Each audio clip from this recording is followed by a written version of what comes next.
Before I start today, I just want to make a note for your notes to me. This is a new product that I want to develop into a seminar, so I'd love your feedback on the ideas. Does this make sense to you, or do I need to clarify my message a little bit? So I'd love feedback on that. I was 12 years old, and in the mail came a little box. I opened the box, and one of the most amazing things I ever done in my life was sitting there on the desk. I opened it up, and I pulled out a Hardy Boys book. Each month when I was little, I got a new Hardy Boys book because my uncle had sent me the whole subscription. So every month, I got the next one in the series. The first one was a Tower Treasure. Then came Footprints Under the Window and some of these others. Oh my gosh, it was like Christmas every month. I devoured those books because every chapter had a hook that drew me in and led me to that next chapter. I found that I loved mystery books. In fact, in most cases, I would finish a book in a day. It was just wonderful. It taught me how to read. It taught me the love of the unknown. Many of you know that I actually write mysteries now. And what I found about mysteries is in writing, there's an arc to a story. And I want to share that arc with you today. And I want to share how that arc in writing a mystery book might also help you to sell and or promote your product and or service. Because just like writing a book, I've got to keep your attention chapter after chapter, or you're not going to finish the book and you're not going to tell your friends to buy this book. It's so important to take that complete journey through that mystery to the end. And that's what keeps you going, is the mystery. If I told you the solution at the first, you wouldn't pick the book up.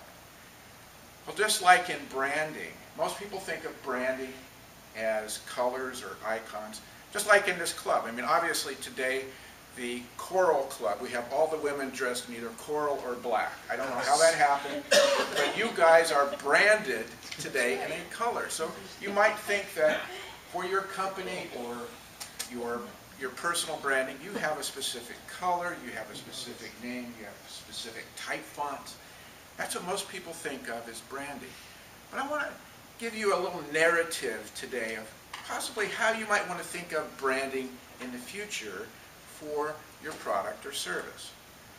First thing you need to do when you brand your product is to think about your ideal customer or client. So the number one thing is to think about who that person is. If you think in a mystery, there's always that person in the mystery that somebody has died and they come to the private detective to find out. There's always usually a client involved, a customer that comes in because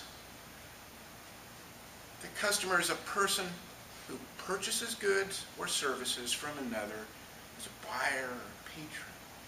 So we want to really define who our customers are, who our clients are. Now, if I'm a detective in a book, I want to know who that customer is coming in. Can I solve their mystery?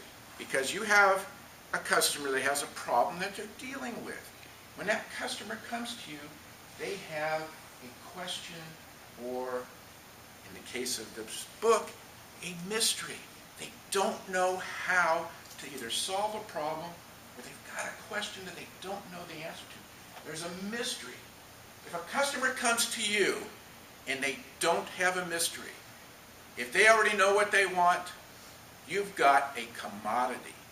You don't have a product that they're going to come after. You've got a commodity and you better sell it at the lowest price or they're going to go someplace else. But if you've got a mystery and you're able to solve it for that customer, they're going to look you up. So the thing you want to do is look at the customer, and then you want to decide what's their mystery.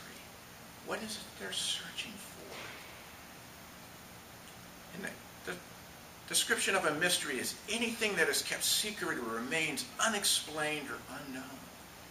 So if they know everything, they're probably not going to make a great customer. But if they've got questions and you've got the answers, that's a perfect customer for you. Because if you've got the answers, they're going to buy and or look further into your product or service. Next thing we want to know is number 3. You're the detective. So in a book, mystery book, there's usually always a detective. In my book, my private detective is named Trace Armstrong, middle-aged. And Trace Armstrong also has some friends. So it's not just about you, but it's also your staff or people that you can relate to. So you're the detective, but think of it more as a detective agency.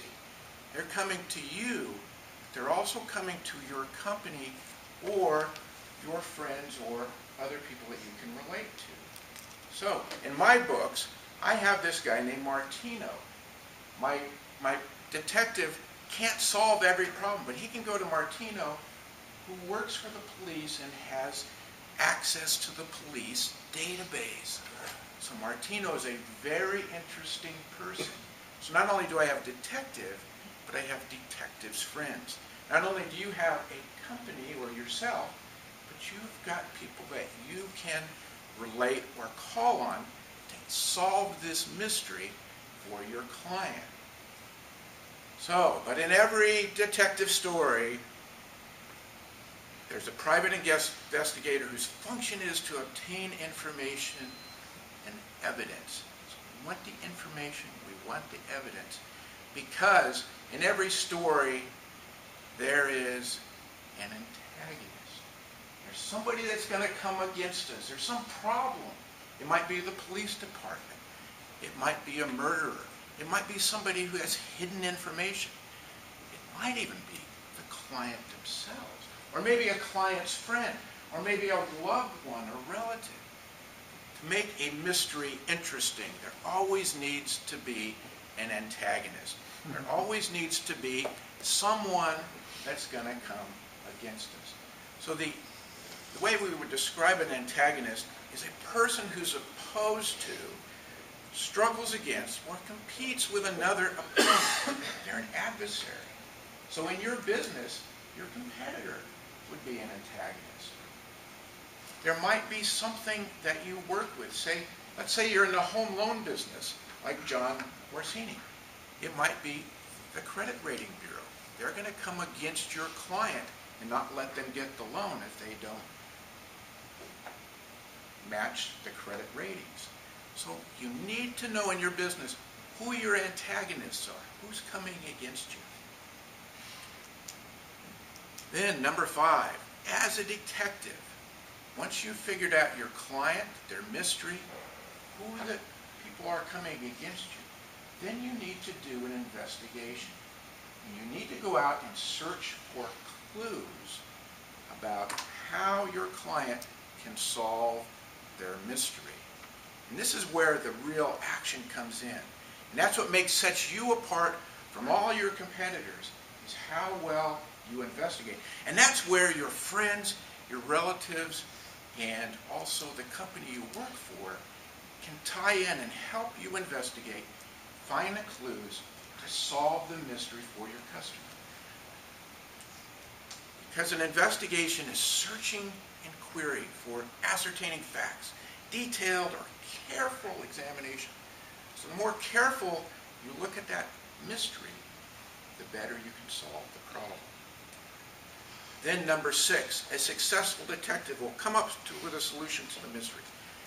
You find a solution, you present it to your customer, and if they're smart, they'll buy your product or service, and it will solve their problem. You make money, their problem is solved. Their solution is the act of solving a problem, question, the state of being solved. So great. It's only 6 steps if you solve their problem. You've made money, they've had their problem solved, all is happy. But number 7, if they don't buy it, you've got to explain the ramifications of not taking action right now. or possibly refer them to someone else that will pay you a finder's fee. Because ramifications, a related or derived subject, problem, outgrowth, consequence, implication, needs to be stressed to your customer so that they will go back to number 6 and they will take your solution and do business with you. Thank you.